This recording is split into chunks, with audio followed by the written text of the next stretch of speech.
Hey everyone, it's Dr. Ramani. Welcome back to this YouTube channel on narcissism, narcissistic relationships, healing from narcissistic relationships, and every so often my own experiences. So let's go there. I'm going to call this video Real-Time Betrayal. Sometimes I wish we could bottle our feelings for no other reason than to capture them and then make that scent, that smell, so other people have it so they don't feel alone. I get to sit here in this chair on this YouTube channel, write books, teach classes, and talk about narcissistic abuse. And every day, 7 days a week, I hear the pain and the frustration in voices. Radical acceptance doesn't feel like enough. This grief is overwhelming. Nobody understands it. I'm the one who's being branded as difficult. I hear this every day from people. So I have to tell you, and it's terrible it happened, but it helps you when this person in this chair, me, was the one who was betrayed, because it really allowed me in real time to plumb the depths of how it felt and also connect it to what I talk about. So I'm really pushed to talk to you about how this really works. I'm not going to get into the specifics. Let's just call it a betrayal by a very narcissistic person, sort of more in the workplace. The actual betrayal part isn't that interesting. Ultimately, just like narcissistic people aren't that interesting. What is more important is to understand what betrayal does to us and how understanding narcissism helps us heal. So let's start with the physiological impacts. When I was first told about this betrayal, I was told by people who care about me. So when they first approached me, I felt safe when I was about to hear the news. When they first told me, I was in denial. I even tried to seem strong to them. I didn't react. I thought, oh, well, I know this person's a raging narcissist. No big surprise that they betrayed me. I didn't show my weakness to the folks who told me about the betrayal because I didn't feel it yet. There was a delay. I want you to think on it for yourselves. When you first learned about a betrayal in your life, your first sort of reaction might be that can't be right, or even, oh, sure, of course that happened, right? Then a few minutes, I got off the phone with people who told me, and the enormity of it hit me. I slowly started reaching out to other people who were involved with the project. I had the frustration that people weren't responding to my messages. Then the anger started coming. I explained clearly in a message what happened. People still wouldn't respond to me. One person even said, I think this can wait until later. I'm busy. So then it was feeling that sense of dismissiveness by a group, feeling crazy. This isn't important. Above all, Ramani, you're making too big a deal of this. So once the gaslighting and minimization began, on top of the betrayal, that's when I started to feel physiologically sick. My stomach felt nauseous. My throat tightened up. The tears started to come. I started to feel, am I crazy? Is it me? It must be something that's wrong with me. Someone from the team finally responded and said, I'm so sorry, but actually most of the other people on the team don't think it's that big a deal. So okay, now that physiological response is getting stronger in me. My sympathetic nervous system saying, here we go, danger's in the house. First, that physiological response, and then the sympathetic nervous system pushes us to protect ourselves in the wake of danger. And my protection was, my voice is saying to me, you're stupid, you're not enough, you're so unworthy, of course this happened. The persecutor voice pops in when my sympathetic nervous system got triggered.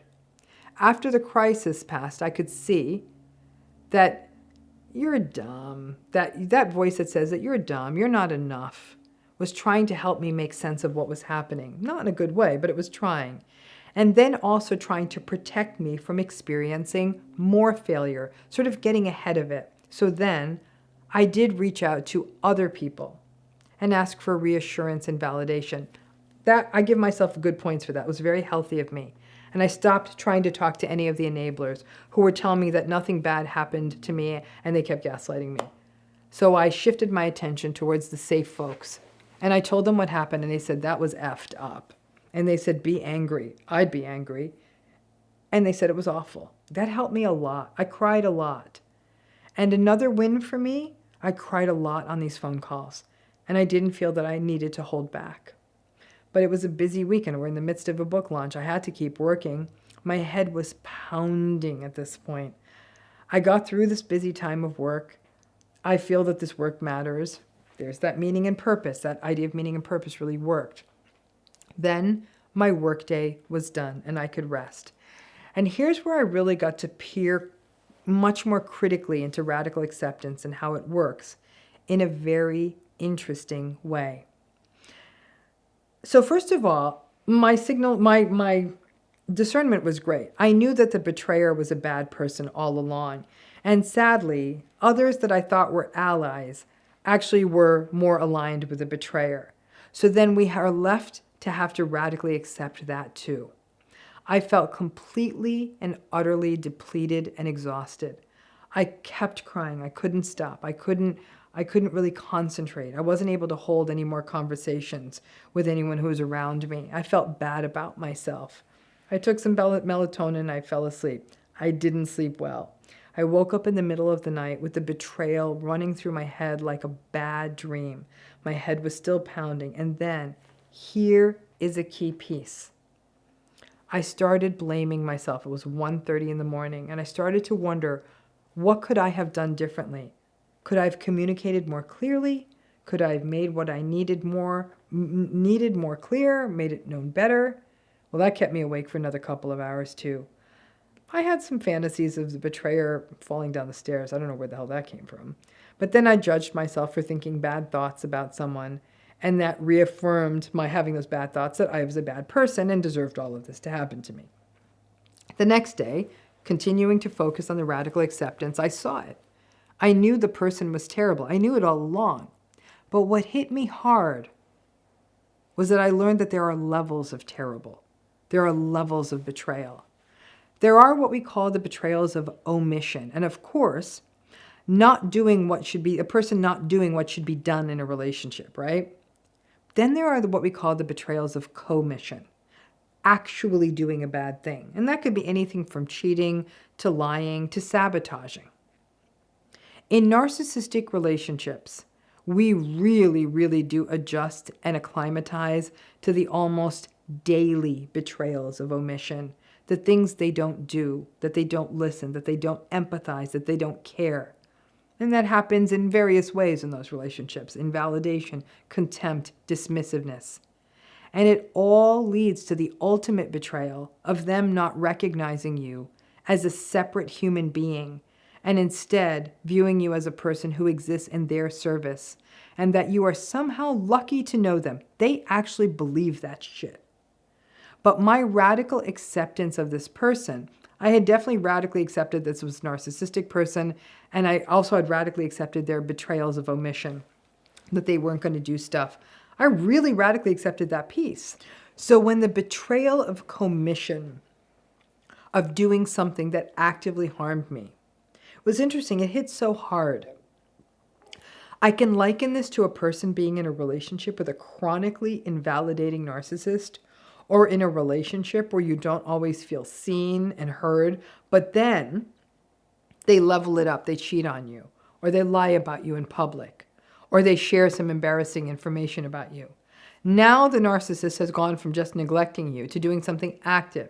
And despite the radical acceptance you had, this takes it to a deeper, more painful level. Think of it as an escalator that's going down to deeper and deeper levels of ick in the relationship. And we may radically accept down to one level. In my case, I'd radically accepted down to the sins of omission. But then you turn the corner and you recognize that this damned escalator goes even deeper into the ick, and that you had only radically accepted down to one level of awful. So you aren't covered by radical acceptance. And when the sin of commission happens, you feel really destabilized. So when the sin of commission happened, that was the betrayal, I felt awful. And I went through all of it: rumination, regret, self-blame, anger, anxiety, sadness, physiological sensations, this repeated sense of, when will I ever learn? I thought I had radically accepted, but I didn't account for the idea that this escalator can go deeper and deeper.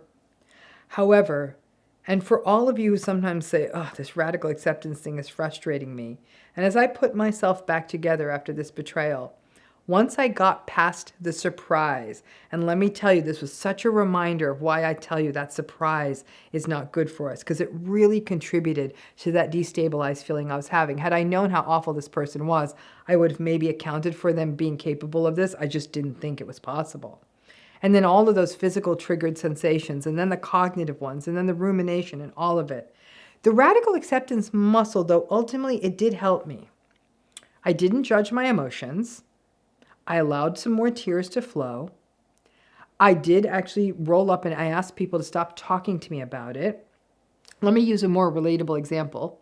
So let's say it had been established by your friends that your partner, or you knew this, that your partner had definitely cheated on you. Your friends sending you more screenshots of their Instagram posts or pictures with the partner out doesn't help you, right? It just sinks you deeper into despair. I had to talk it out, and I chose very good people to talk it out with, and the conversations helped. I had to have and feel the grief and the anger and that whole feeling of feeling stupid for being played. But then I had to remind myself that I wasn't the one who did the bad thing. The other person was. I did all the things right. And then what ultimately saved me was meaning and purpose, persistence. And saying, okay, use this. Do what you love. Research, write, teach, and share what you know about narcissistic abuse. Take this betrayal as one more example of how real this is. Help people know that this is real. And no matter how much you know about this, it still gets us. For that 36 hours, I wasn't my most efficient.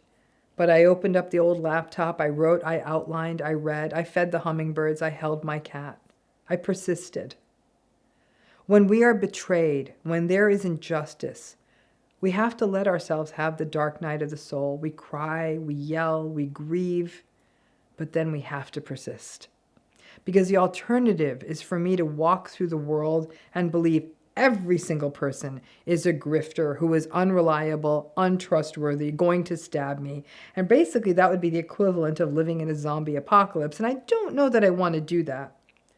Because if I live like that, and I'll be frank with you, on some days I do live like that, then my quality of life has dissipated. I gave myself props at the end of this whole betrayal sequence. I recognized the red flags and I recognized this person's narcissism early. I got a little thrown off by the sins of omission. I got really thrown off by the sins of commission. I got surprised and I went through the whole betrayal cascade. When we are betrayed, we always go through the cascade, especially if we have even an ounce of empathy, compassion, or decency. We go through the cascade. Sociopaths and psychopaths and narcissistic folks, they don't go through the cascade in the same way. If they are betrayed, they go full in for vengeance, or they just shrug and they accept the grift of the world in a way the rest of us do not. But the greatest piece of guidance I got on my betrayal recovery days was from someone who said to me, honey, you are the one who said it's not personal. And she said, this wasn't personal. And that woman who betrayed me didn't set out And that woman who betrayed me, she didn't set out to do it. She just didn't care about me. And I had to sit with that for a minute. This person simply didn't care. I was an absolute non-entity to this person. I was of no use to this person, so I wasn't seen, heard, or even considered. In the end, even the sin of commission, the irresponsible thing that this person did to hurt me, was still a sin of omission. Since I have been promoting this book, lots of folks have asked me lots of questions. Lots of narcissistic enablers have interviewed me. And sometimes I would waver after these interviews. Am I being too hard on the narcissistic folks? Am I being dark-hearted? I have to say, in a sick way, this betrayal was a gift from the universe. It helped me redouble my resolve, feel the feels, remind me that these are absolutely patterns, that this escalator has no bottom, that narcissistic people do not care, that betrayal is a guarantee in these relationships, and no matter how much you radically accept, Recovering from a betrayal has a natural order to it. The whole thing was so raw, and I thought, I can't let this betrayal go without deriving some meaning from the hurt. I had Post-its and phone notes about each feeling and sensation I had. I wrote things on the glass of the shower. No healthy human being is strong enough to outwit betrayal. Not feeling it and numbing and dissociating are actually worse. Feeling it allowed me to get past it and allowed me to have a very different vocabulary, repertoire, and frankly gave me a bigger stick and mask and suit of armor should I ever have to deal with this person again. Didn't take me this long this time. I feel better now. I am reminded that radical acceptance does work, that narcissists are going to narcissist, that enablers really suck, and that we need our own radical acceptance about them, and that the escalator of awfulness keeps going down, down, and down, and that sometimes it goes deeper than our radical acceptance can reach. I'm here in the trenches with you. I just went through it. And let it be a reminder, all of this is so real, no matter how much you know. Thanks again.